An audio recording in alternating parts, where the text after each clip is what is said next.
accepting the Nobel Prize in Literature, delivered and accepted by William Faulkner on December 10th of 1950 in Stockholm, Sweden. Ladies and gentlemen, I feel that this award is not made to me as a man, but to my work. A life's work in the agony and sweat of the human spirit. Not for glory, but to make out of the material of the human spirit something which was not there before. So that this award is only mine in trust. It will not be hard to find a dedication for the money, part of its consumer with the purpose and the significance of its origin. But I would like to do the same. Do the same to acclaim too by using this fine moment as a pinnacle from which I might be listened to by the young men and young women already dedicated to the same anguish and travail, among whom is the one who may someday stand where I stood this afternoon. Our tragedy today is a general and universal physical fear, so long sustained by now that we can even bear it. There are no longer problems of the spirit. There is only one question. When will I be blown up?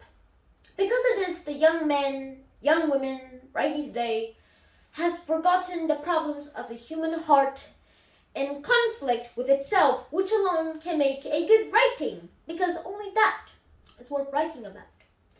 Worth the agony and the sweat. He must learn them again. He must teach himself that the basis of all things is to be afraid.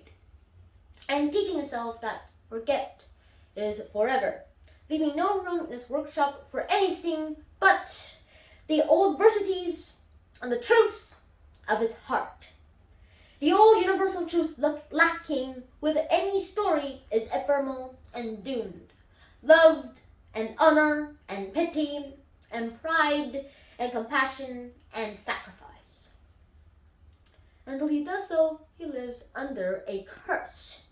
He writes not of love, but of lust, of defeats, in which nobody loses anything in value, of victories without hope, and worst of all, without pity or compassion.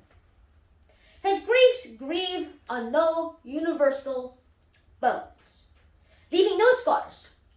He writes not of the heart, but of the glands. Until he relearns these things, he will write as though he stood among and watched the end of man. And I do not accept the end of man. It is easy enough to say that man is mortal simply because he will still endure. That when the last ding-dong of doom has changed and faded from the last worthless rock, hanging tideless in the last red and dying evening, that even then there will still be one more sound, that of his puny, inexhaustible voice, still talking. Thank you.